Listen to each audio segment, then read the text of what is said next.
नमस्कार, मेरा नाम अश्विन गांधी है और आप सभी का और एक बार प्रॉपर्टी रिव्यू 360 में स्वागत है।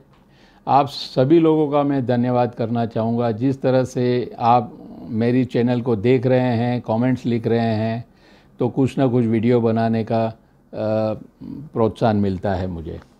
आज का जो टॉपिक जो है वो बहुत ही इम्पोर्टेंट है, महत्व का है होम बायर्स के लिए कि होम बायर्स के दिमाग में एक होता है जब वो मार्केट में प्रॉपर्टी लेने जाते हैं, खोजने जाते हैं प्रॉपर्टी को, घर को, अपने सपनों के घर को बसाने को जाते हैं, तो उनको एक दिमाग में रहता है कि ये जो मैं प्रॉपर्टी ख़रीदता हूँ या खरीदी करती हूँ वो महंगी है या सस्ती है, वो मैं कैसे जानूँ, या तो किस तरह से वो मुझे पता चले। तो उसके बारे में बहुत सोच के एक छोटा सा वीडियो मैं पेश करना चाहूँगा आप सभी दर्शकों के लिए।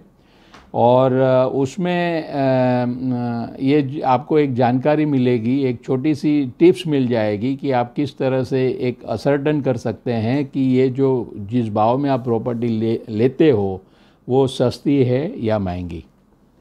तो चलिए हम सीधा बात करते हैं, एक एग्ज़ाम्पल से बात करते हैं।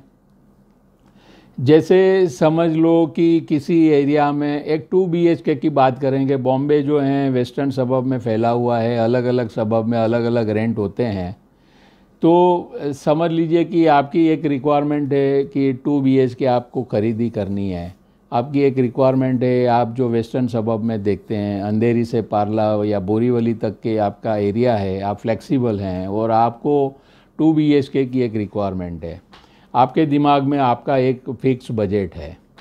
अब ऐसा है कि आप जब 2 BHK की समझो कि रिक्वायरमेंट लेकर कांदीवली या तो बोरीवली जैसे एरिया में अगर आपको लेना है तो किस तरह से कौन से भाव में आपको लेना चाहिए वो मैं थोड़ी सी बात करता हूँ।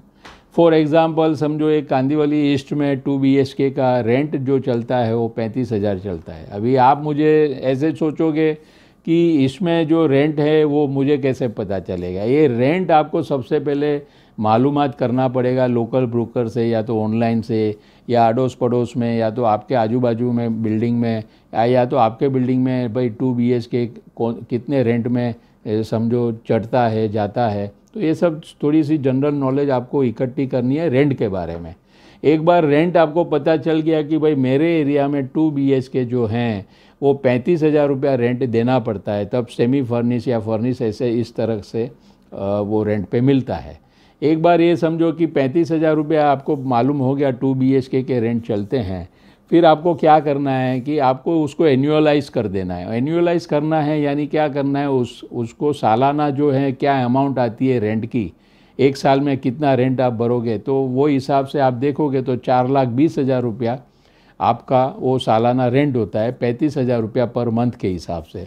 ये जो 4,20,000 रुपया जो आता है उसको आपको 3% से डिवाइड करना है। 3 नहीं, ओनली 3 नहीं, 3% से 3% एज ए फैक्टर लेना है, डिवीजन फैक्टर लेना है। और 4,20,000 को आपको 3% से डिवाइड करोगे तो आपको मिलेगा 1,40,00,000 रुपया। अब ये जो है मैंने 3% क्यों लिया वो मैं आपको बाद में बताता हूँ, मगर ये जो है 1,40,00,000 तक समझो वो प्रॉपर्टी आप खरीदी कर सकते हैं। उसकी वो न्यूट्रल वैल्यू है, वो जो है प्रेजेंट मार्केट वैल्यू वो प्रॉपर्टी की उतनी गिनी जाती है। अब ऐसा है कि समझो कि उस एरिया में कोई ब्रोकर आके आपको प्रॉपर्टी ऑफ़र करता है 2 BHK, समझ लीजिए कि 1,35,00,000 में, या तो 1,45,00,000 में, या तो 1.5 करोड़ में। और कोई ब्रोकर आके समझो कि बोलता है कि ये 1.5 करोड़ में है, तो आपको तुरंत ट्यूबलाइट होना चाहिए कि भाई इसमें जो हैं बबल जो हैं, गैप जो हैं, वो मैं नैरो डाउन कर सकती हूँ। और वो जो हैं आप 10 लाख रुपया जो है निगोशिएट कर सकते हैं, क्योंकि 1,40 जो है उसकी न्यूट्रल वैल्यू है। अगर इसी प्रॉपर्टी को समझो कोई 1.25 करोड़ में ऑफ़र करता है तो आपको समझ जाना चाहिए कि ज़्यादा लालच दिखानी नहीं चाहिए और आप वो तुरंत खरीद कर सकते हैं, क्योंकि 1,40 से नीचे जो है 1,25 में आपको 1,25,00,000 में वो ऑफ़र की गई है। तो इस तरह से एक आपका बेंचमार्क जो है माइंड में आ जाता है, और आपको उस बेंचमार्क जो है आपका 1,40,00,000 जो फॉर्मूला जो मैंने दिखाई है, तो उसमें नैरो डाउन करना है। अगर कोई ज़्यादा ऑफ़र देता है तो उसको नैरो डाउन करता है, और उससे कम देता है ऑफ़र तो आपको डेफिनेटली वो बाई कर लेना चाहिए। तो ये एक उदाहरण था। दूसरा उदाहरण समझो कि किसी और एरिया में अगर आप चले जाते हैं, समझो विले पार्ला में चले जाते हैं, तो विले पार्ला में आपको समझो कि 65-70 रुपीज़ का रेंट चलता है 2 BHK का। तो 70,000 रुपीज़ का रेंट चलता है, तो वो सालाना हो जाता है 8,40,000 रुपया रेंट आप देते हो। तो आपको सिंपली 3% से आपको डिवाइड करना, 3% as a division factor, not 3।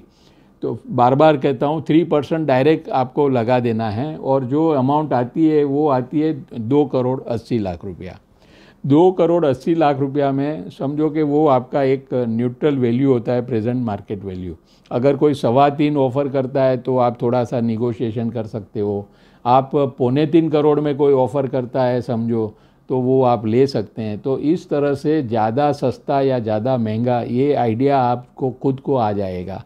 जैसे जूहू में हम बात करेंगे तो उस वहाँ पे जो हैं 2 BHK 85 से 90,000 रुपीज़ का रहता है।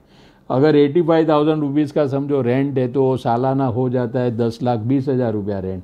उसको आप उसी 3% से आप डिवाइड करोगे तो हो जाती है 3,40,00,000, 3,40,00,000 रुपया समझो उसकी प्रेजेंट मार्केट वैल्यू डिराइव होती है।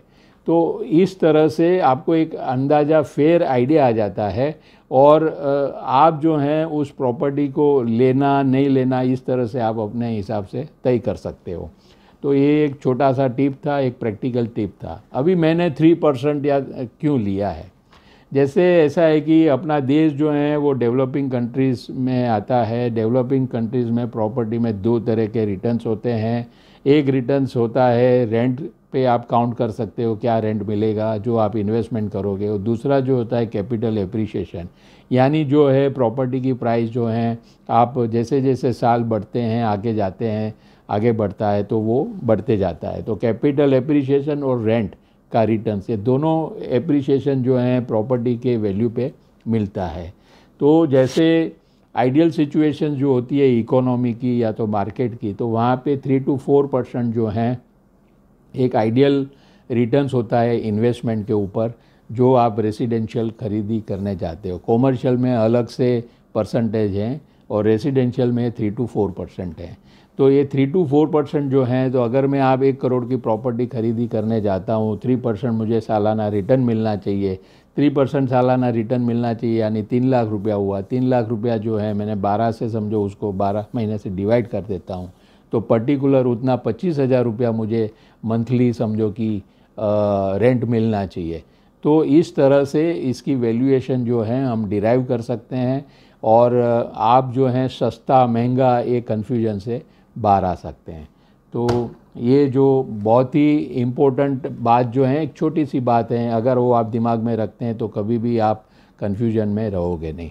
आप सभी का बहुत बहुत फिर से धन्यवाद। और अगर ये इस वीडियो को आप पसंद करते हैं तो लाइक शेयर और सब्सक्राइब ज़रूर करें। आपके जो कुछ सुझाव होंगे या तो कमेंट होगा, आप ज़रूर डिस्क्रिप्शन में आप कमेंट करें, और आगे चल के भी मैं जो भी हैं होम बायर्स के लिए वीडियो लाता रहूँगा। आप सभी का धन्यवाद।